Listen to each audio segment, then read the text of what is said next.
Okay, sino pwedeng maglista ng mga noisy kasi may emergency meeting kami? Mama ko na lang po maglilista ng mga noisy. Promise, I'll be honest.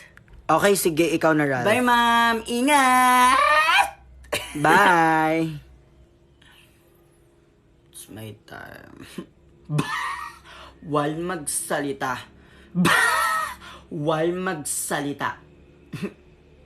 Oh, by the way, ilang taon na si mama mo? 49. Si papa mo? 91.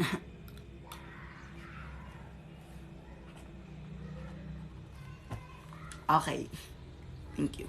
Okay, I'm back. So, may noisy ba kanina, Ralph? Ma'am, may nalista na po ako. Sino? Siya po. Tsaka, ma'am, sinabihan niya kayo na ang baho daw ng hininga mo habang nagle-lecture kayo. Ha?